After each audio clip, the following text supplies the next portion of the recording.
देश को विकसित बनाने की बात करते हैं, देश को विश्वगुरु बनाने की बात करते हैं। आप कहते हैं कि हमारे देश का डंका तो पूरे विश्व में बज रहा, ऐसा डंका बज रहा जब अलग अलग देश इस देश के खिलाफ एडवाइजरी जारी कर रहे हैं कि भाई हिंदुस्तान में हमारे नागरिक सोच समझ के जा, क्योंकि वहां की हवा सांस लेने लायक नहीं, और आप कह रहे हैं कि हमारा डंका जो है पूरे विश्व में बज रहा। शर्म आनी चाहिए। और ऊपर से आप इस तरीके के डिसीजन, वो खुद कह रहे हैं कि पर्यावरण बचाना है, अरावली बचानी है माफियाओं से, उसकी वजह से सारे। देखिए श्रीमान जी, अब मैं आपको यहाँ एक बात और क्लियर कर रहा। नहीं, मेरी बात सुनो। अब वो खुद कह रहे, अब वो क्या कह रहे, इस बात को कोई नहीं सुन रहा। ये 2014 में जब आई सरकार तो इनकी बात सुनी जा रही थी, सब सुने थे।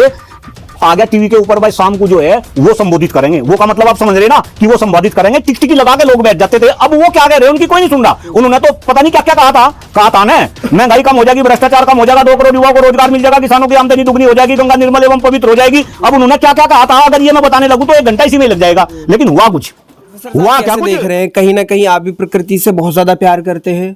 आप जितने बरगद लगा चुके होंगे शायद ही किसी और ने लगाए होंगे।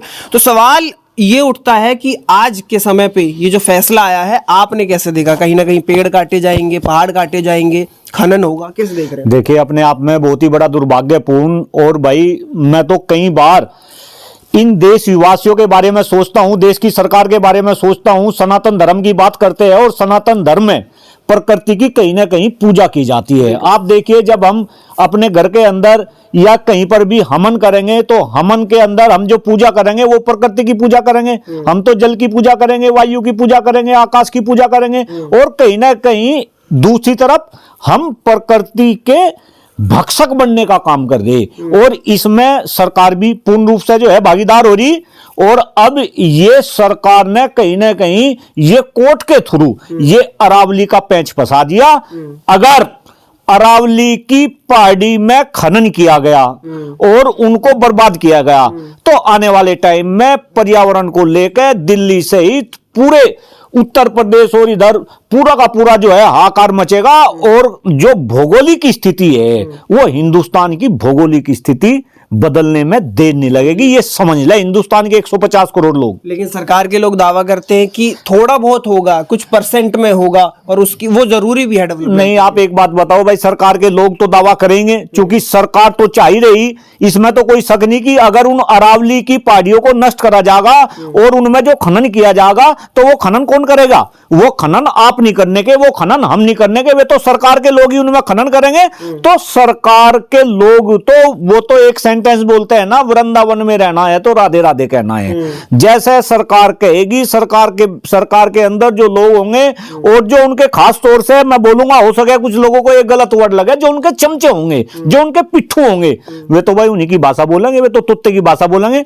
लेकिन सब लोग समझदार है। देखिए जो इंसान है, इंसान के अंदर ऊपर वाले ने, भगवान ने, परमात्मा ने एक अलग से बुद्धि डाल रखी। तो मैं तो यह निवेदन कर रहा हूं उस बुद्धि का, उस विवेक का इस्तेमाल करे और सोचे कि अगर अरावली को नष्ट कर दिया गया। आप देखिए राजस्थान से जो हवाएं चलती है, राजस्थान से जो धूल उड़ती है, वो धूल कहीं ना कहीं फिर दिल्ली के अंदर घुसेगी और वे तो ऊपर पहाड़ तक बता रहे, पहाड़ तक टक्कर मारेगी। जस शर्मा है, पत्रकार है बड़े, वो ये कह रहे हैं कि दिल्ली में जो इस समय पे ये जो पॉल्यूशन है वो अरावली पर्वत की वजह से, कहीं ना कहीं वहां से हवा पास नहीं हो पाती दूर, उसकी वजह से। रजत शर्मा की बात का किसी भी एक इंसान से आप उसका समर्थन करा दो। अब रजत शर्मा है, रजत शर्मा भी कौन है ये भी आपको पता, गोदी मीडिया का तो नाम सुन ले भाई। रजत शर्मा भी जो सरकार कह रहा उसकी बात का जो है समर्थन कर रहा। लेकिन मुझे ऐसा लगे रजत शर्मा तो दिल्ली यूनिवर्सिटी के पढ़े लिखे आदमी है, कभी ना कभी अपने विवेक का भी इस्तेमाल कर लिया करो।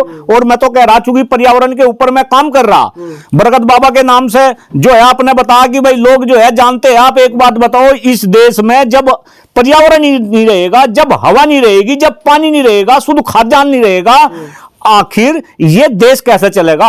देखिए एक बड़ा स्टेटमेंट मैं आपको दे रहा, लोग यहां देश में फसल बचाने की बात कर रहे, जबकि हम जैसे लोग इस देश की नस्ल बचाने की बात कर रहे। अगर आप देश के पर्यावरण से खिलवाड़ करते हैं तो इसका मतलब आप कहीं ना कहीं देश की नस्ल को खराब करने का काम कर रहे। और अगर इस देश की नस्ल ही खराब हो जाएगी तो देश में बचेगा क्या? और खास तौर से जो राजनेता है वे भी इस बात को समझे, जिस नस्लों के ऊपर आप देश में राजनीति कर रहे हैं, अगर ये नस्ल नसली आप खत्म कर दोगे, आप किसके ऊपर राजनीति करेंगे? भाई आखिर ये देश आपका भी तो है, तो कम से कम इस देश के बारे में सोचो, पर्यावरण के बारे में सोचो। और मैं फिर कह रहा, अरे पर्यावरण में वहाँ खनन होता, अवैध खनन होता, वो सब रुक जाएगा। वहाँ की जो लोकल माफिया है वो अरावली को ऑलरेडी काट रहे हैं। नहीं तो इसका मतलब ये है ना, ये इस बात को स्वीकार रहे हैं ना कि अवैध खनन हो रहा, और अवैध खनन हो रहा तो फिर सरकार किसकी? भाई सरकार कोई पाकिस्तान का, अफगानिस्तान का, खालिस्तान का आदमी तो चला नहीं रहा, सरकार तो हम और आप ही चला रहे, इस देश के लोग ही चला रहे। तो अगर वहां पे खनन अवैध रूप से हो रहा, तो उस अवैध रूप से जो खनन हो रहा उन पर अंकुश क्यों नहीं लगाते, उनके ऊपर शिकंजा क्यों नहीं करते? यानी कि कहीं ना कहीं आपकी विफलता और अपनी विफलता को छिपाने के लिए आप अलग गलत डिसीजन और सुप्रीम कोर्ट के थ्रू आप इस तरीके का जो है फैसला दिलवाएंगे, और फिर देश के लोगों को आप गुमराह करेंगे कि भाई अवैध खनन हो रहा, उनकी गर्दन पकड़ो ना। थारा तो 56 इंची सीना है, देश में यशस्वी प्रधानमंत्री मोदी जी का राज है, तो जो अवैध खनन अगर उनमें हो रहा तो उन पे शिकंजा क्यों नहीं कसते? कहीं ना कहीं मुझे तो ऐसा लगे कि जो अभी खनन कर रहे उन्हें तो करवा देंगे बंद, और इस खनन को फिर दूसरे लोगों को दिया जाएगा। और ये तो खुल के ही कहो ना बात कि भाई वे जो मित्र है, मोदी जी के मित्र है, उनकी बात हो रही कि कहीं ना कहीं वे खनन करेंगे। लेकिन जब इस देश में प्रकृति नष्ट हो जाएगी, इस देश में पहाड़ नष्ट हो जाएंगे, इस देश में आप पानी खराब कर दोगे, इस देश की आप हवा खराब कर दोगे, हवा को लेकर इतना बुरा आकार है, इतना बुरा आकार है कि अलग अलग देशों ने एडवाइजरी जारी कर रखी। मैं बताऊं, कल मैं नोएडा से ग्रेटर नोएडा जा रहा था, और मैं जब AQI मिश्री बराबर में बैठी थी, मैंने बोला कि डॉक्टर साहब ये AQI चेक करो, AQI कितना है? तो 804 AQI था। जरा सोच कर देखो, 804 AQI नोएडा ग्रेटर नोएडा के बीच में था।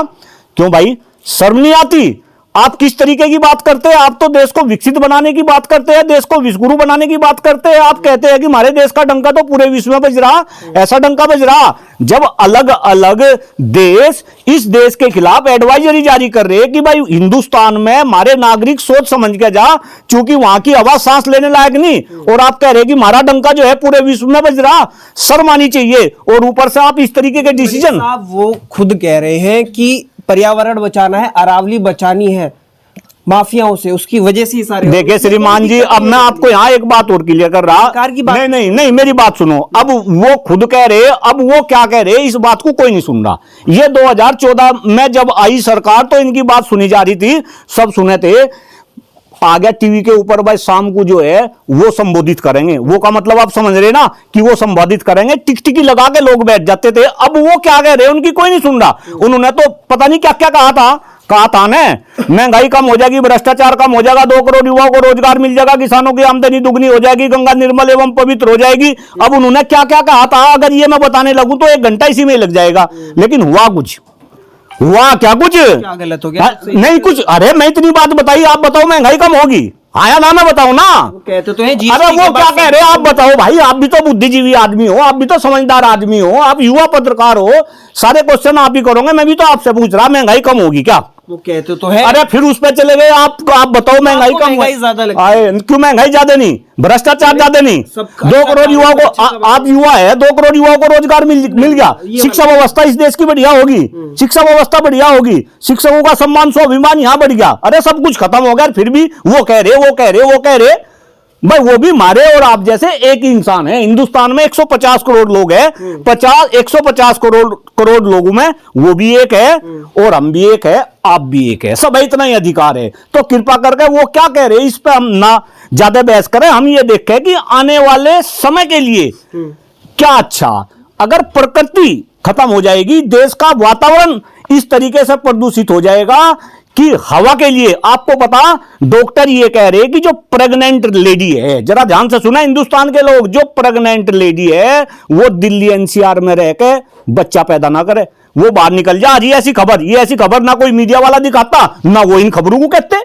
तो मैं फिर कह रहा, हमें फसल के साथ साथ इस देश की नस्ल बचानी पड़ेगी, और अगर नस्ल बचानी तो कहीं ना कहीं इस तरीके के जो डिसीजन आ रहे ये बहुत बड़े दुर्भाग्यपूर्ण है। लोगों को इनके खिलाफ आवाज उठानी पड़ेगी, और कहीं ना कहीं एक जन आंदोलन का मैं आग्रह कर रहा कि इस मुद्दे पर तो जन आंदोलन हो जाए, अगर ऐसा होगा तो।